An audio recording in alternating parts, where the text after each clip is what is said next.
Current affairs के अंतर्गत आज हम यहाँ पे अंतर्राष्ट्रीय श्रम संगठन के बारे में थोड़ी सी जानकारी अपडेटेड हुई है। कुछ रिपोर्ट्स आई हैं, कुछ ब्यौरा आया है और इसके कारण अंतर्राष्ट्रीय श्रम संगठन चीजें हाईलाइटेड होती हैं। करंट अफेयर्स में जब भी देखिए संगठनों को लेकर भी आपको क्वेश्चन आते हैं कई बार, क्योंकि इन संगठनों के द्वारा कई प्रकार की रिपोर्ट्स, इंडेक्स, सूचियां, इस तरह की चीजें आपको लगातार जारी की जाती रहती हैं। इसलिए आपको संगठनों के बारे में भी पता होना चाहिए। इनसे रिलेटेड क्वेश्चन आपको हर साल पूछे जाते हैं। तो आज का हमारा टॉपिक है यहाँ पे अंतर्राष्ट्रीय श्रम संगठन। देखेंगे यहाँ पे चर्चा में क्यों है, क्या चीजें यहाँ पर है, किस तरह के डेटा है और बाकी सारी जानकारियां। देखिए यहाँ पे हाल ही में सिंगापुर में अंतर्राष्ट्रीय श्रम संगठन की 17वीं एशिया प्रशांत क्षेत्रीय बैठक का आयोजन हुआ है। ठीक है, कौन सी? 17वीं। इस तरह का डेटा यहाँ पर जरूर ध्यान रखिएगा कि कौन सी बैठक हुई, कहाँ हो रही है। तो पहली चीज तो हुई कहाँ है, सिंगापुर में हुई है और ये 17वीं एशिया प्रशांत क्षेत्रीय बैठक हुई है। बैठक में क्या क्या यहाँ पे देखिए प्रमुख बिंदु है वो भी आपको यहाँ पे बता देता हूँ। सबसे पहली चीज देखिए यहाँ पे एशिया प्रशांत और अरब देशों की सरकारों, नियोक्ताओं और श्रमिक संगठनों के प्रतिनिधि जो होते हैं वो इस प्रकार की बैठक में यहाँ पे पार्टिसिपेट करते हैं, बैठक में भाग लेते हैं। ये जो 17वां आपको ये एशिया प्रशांत की यहाँ पर मीटिंग या बैठक यहाँ पर हुई है, इसमें देखा था 4 प्रमुख विषयों को यहाँ पर रखा गया है जिस पर चर्चा इत्यादि हुई है। क्या क्या रहे हैं? तो पहला, समावेशी, टिकाऊ, लचीले, मानव केंद्रित रिकवरी हेतु एकीकृत नीति एजेंडे को बनाने को लेकर यहाँ पे बात हुई है। दूसरा, औपचारिक और सम्मानजनक कार्य की ओर प्रस्थान की सुविधा के लिए एक संस्थान यहाँ पे, एक संस्थानात्मक यहाँ पे ढांचे बनाने की बात की गई है। तीसरा, सामाजिक और रोजगार संरक्षण के लिए यहाँ पे एक मजबूत नींव रखना चाहिए। और चौथा, अधिक और बेहतर नौकरियों के लिए यहाँ पे उत्पादकता में वृद्धि और कौशल को विकसित करने को लेकर यहाँ पे प्राथमिकता दी गई है। तो 4 चीजें जो यहाँ पर इस बैठक में रही हैं। कई बार यहाँ पर इस तरह क्वेश्चन बनते हैं कि 17वें जैसे एपीआरएम के 4 प्रमुख विषय में से कौन सा यहाँ पे शामिल नहीं है, उन्होंने इनमें से कोई एक को यहाँ पे हटा दिया और चौथा कोई और ऑप्शन डाल दिया। तो इस तरह की चीजें यहाँ पर आपको बस ध्यान रखने की जरूरत है। इसी तरीके से देखा जाए तो यहाँ पे एक चीज वर्ड आया है, यह बैठक सिंगापुर स्टेटमेंट के लॉन्च के साथ यहाँ पे संपन्न हुई है। साथ ही देखा जाए तो यह स्टेटमेंट आने वाले वर्षों में आईएलओ के समर्थन के साथ राष्ट्रीय कार्यवाही के लिए संबद्ध क्षेत्रों के लिए यहाँ पर एक घटक के तौर पे यहाँ पे एक साझा दृष्टिकोण को यह प्रस्तुत करता है। क्या? सिंगापुर जो स्टेटमेंट है वो आईएलओ के साथ यहाँ पर एक स्टेटमेंट के तौर पे उनके साझा एक स्वीकृति को प्रदर्शित करने के तौर पे इसे देखा गया है।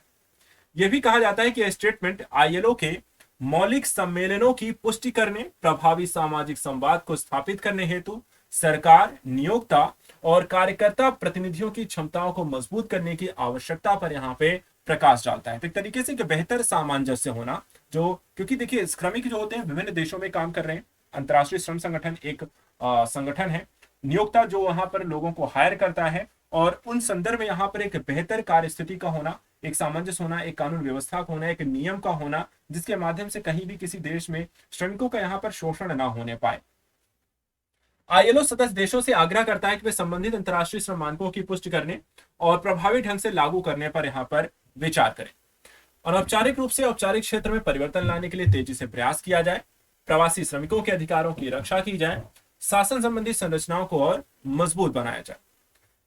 यह स्टेटमेंट वैश्विक सामाजिक न्याय संगठन के गठबंधन के विकास की दिशा में सहयोग करने हेतु संलग्न करने के लिए एक संबद्ध क्षेत्रों को, सरकारों जिसमें सामाजिक भागीदारों की प्रतिबद्धता की भी यहाँ पर पुष्टि करता है कि सिर्फ अंतर्राष्ट्रीय स्तर पे हम रूल्स रेगुलेशन बना देने से नहीं, बल्कि राष्ट्रीय स्तर पे सरकारों के द्वारा जो शासन व्यवस्था है उसके द्वारा उसे अपनाया जाना, उसके बाद उसे लागू कराना और किसी प्रकार का शोषण ना होने पाए, इसको यहाँ पे सुनिश्चित करना सरकार का यहाँ पर उत्तरदायित्व है। यह न्यायोचित संक्रमण का भी आह्वान करता है जो जलवायु परिवर्तन की स्थिति में पर्यावरण की दृष्टि से अस्थायी अर्थव्यवस्थाओं और समाजों के निर्माण में भी यहाँ पे मदद करता है। ध्यान ये भी रखने की जरूरत है कि पर्यावरणीय दशाओं में परिवर्तन के कारण जो जॉब इत्यादि है, नौकरियों की स्थिति में भी काफी परिवर्तन आता है, तो उस स्थितियों में भी इसका ध्यान रखा जाए। भारत की यहाँ पे आलोचना की गई है, क्यों की गई है, किस बिंदुओं पर की गई है, तो उसको यहाँ पर देख लेते हैं। पहला, श्रम नीति के पुनर्मूल्यांकन करने को लेकर भारत की नई श्रम संहिता श्रमिकों, नियोक्ताओं और सरकार के बीच त्रिपक्षीय समझौते का यहाँ पर एक उल्लंघन करती है एवं नियोक्ताओं को खुली छूट देती है, क्योंकि नई हित के माध्यम से निरीक्षण की शक्ति यहाँ पर नियोक्ताओं को प्रदान की गई है कि जो भी नियुक्ति करनी है, नई नियुक्तियां जो भी करनी है, ये नियोक्ताओं के ऊपर सीधा सीधा है, इसमें सरकार का हस्तक्षेप नहीं है। जिसके कारण जो नियोक्ता है वो मनमर्जी तरीके से यहाँ पर लोगों को हायर कर सकता है, उनको जॉब दे सकता है, उनको निकाल सकता है, तो इसके कारण यहाँ पर उनका शोषण बढ़ सकता है। और इसको लेकर के यहाँ पर आलोचना भारत की गई है। अन्य चिंताएं यहाँ पर भी व्यक्त की गई हैं, जैसे कि उत्पादकता वृद्धि में गिरावट का श्रमिकों, विशेष रूप से सूक्ष्म, लघु और मध्यम आकार के अर्थात एमएसएमई सेक्टर के उद्यमों को की स्थिरता पर प्रभाव पड़ेगा। अर्थव्यवस्था समुदायों पर एक नकारात्मक प्रभाव भी यहाँ पर पड़ता हुआ दिखाई देता है। साथ ही यह भी कहा गया है कि भारत में दुनिया की सबसे बड़ी युवा आबादी है। देश भर में स्टार्टअप एवं छोटे व्यवसायों के साथ तकनीकी तथा उद्यमशीलता में तेजी देखी जा रही है। हालांकि 90% जो कार्यबल है वो असंगठित क्षेत्र से संबंधित है, जो कम वेतन वाली नौकरियों एवं खराब कार्यस्थल संबंधी चुनौतियों का यहाँ पे सामना कर रही है। यह भी कहा गया कि देखिए भारतीय अर्थव्यवस्था तेजी से बदल रही है, युवा आबादी है, स्टार्टअप आप विकसित कर रहे हो, लेकिन फिर भी अगर देखें तो एक बड़ा वर्ग अभी भी कैसा है, वो अभी भी देखा जाए तो 90% कार्यबल जो है वो असंगठित क्षेत्र में है और सबसे ज्यादा समस्या उन्हीं को यहाँ पर झेलनी पड़ती है। इसलिए भारत के संदर्भ में देखिए यहाँ पे सुझाव भी दिए गए हैं। क्या क्या सुझाव हैं? पहले चीज, नया सामाजिक अनुबंध विकसित करना, जिसके तहत सरकारों नियोक्ताओं के साथ विशेष रूप से राष्ट्रीय स्तर पर एक अनुबंध को विकसित किया जाए, बनाया जाए, और यह सभी के लिए अच्छी नौकरियों की उपलब्धता, सभी के अधिकारों का सम्मान, न्यूनतम मजदूरी सहित उचित मजदूरी को सुनिश्चित करना, पर्याप्त और आसानी से उपलब्ध सामाजिक सुरक्षा को सुनिश्चित करना, समानता, सम्मान और समावेशिता को यहाँ पे अपनाया जाना इसमें जरूरी है। उत्पादकता में वृद्धि को भी इसमें शामिल किया गया है, जिसमें कहा गया है कि उत्पादकता में वृद्धि से आर्थिक विकास, पूर्ण और उत्पादक रोजगार तथा उचित काम के लिए यहाँ पर महत्वपूर्ण सिद्ध होगा। निरंतर कौशल की चुनौतियों को पहचाना जाए, उनमें प्रभावी एवं मांग संचालित कौशलों का विकास किया जाए, सरकार नियोक्ता श्रमिकों को यहाँ पर रोजगार की स्थिति को सुनिश्चित करना, सतत विकास, उत्पादकता वृद्धि और आर्थिक समृद्धि को आगे बढ़ने से यहाँ पर लाभ सुनिश्चित होगा। यह भी कहा गया है कि digital skills, core skills, entrepreneurial skills, soft skills का बेहतर यहाँ पे इस्तेमाल किया जाना चाहिए।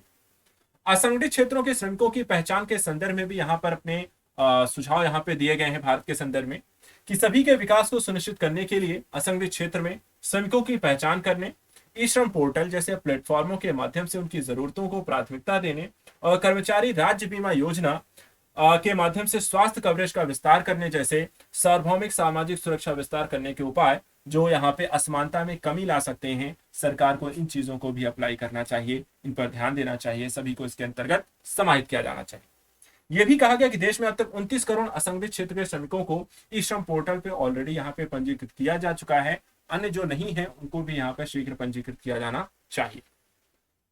थोड़ा समझ लेते हैं अंतर्राष्ट्रीय श्रम संगठन के बारे में। ऐसा संगठन यहाँ पर क्या है, कैसा है, क्या काम करता है। तो देखिए 1919 में वर्साई की संधि के द्वारा राष्ट्रसंघ की एक संबद्ध एजेंसी के रूप में इसकी स्थापना की गई। यह संयुक्त राष्ट्र की एकमात्र त्रिपक्षीय संस्था है जिसमें सरकारें, नियोक्ता, श्रमिक यहाँ पर आपको शामिल है। यह श्रम मानक निर्धारित करने, नीतियों को विकसित करने, सभी महिलाओं और पुरुषों के लिए सभ्य कार्य को बढ़ावा देने वाले कार्यक्रम तैयार करने हेतु 187 सदस्यों की सरकारों, नियोक्ताओं और श्रमिकों के एक साथ लाने के लिए यहाँ पर श्रम संगठन, अंतर्राष्ट्रीय श्रम संगठन आपका कार्य करता है। इसका मुख्यालय देखा जाए तो जिनेवा, स्विट्जरलैंड में है। इसके द्वारा देखी जाए तो यहाँ पर आपको कुछ रिपोर्ट्स जारी की जाती हैं। आपको ध्यान रखना है कि कई बार इस तरह की रिपोर्ट्स जो आएंगी वो भी यहाँ पर हाईलाइटेड होती हैं, क्वेश्चंस के रूप में बनती हैं, जैसे कि वैश्विक वेतन रिपोर्ट, विश्व रोजगार एवं सामाजिक दृष्टिकोण, विश्व सामाजिक संरक्षण रिपोर्ट और सोशल डायलॉग रिपोर्ट। ये सभी रिपोर्ट्स यहाँ पर आईएलओ के द्वारा आपको जारी की जाती हैं।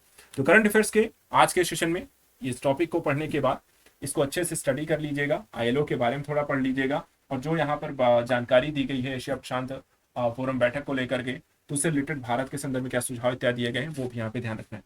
नेक्स्ट डे किसी और टॉपिक के साथ मिलेंगे करंट अफेयर्स में। तब तक यहाँ के लिए धन्यवाद। Thank you.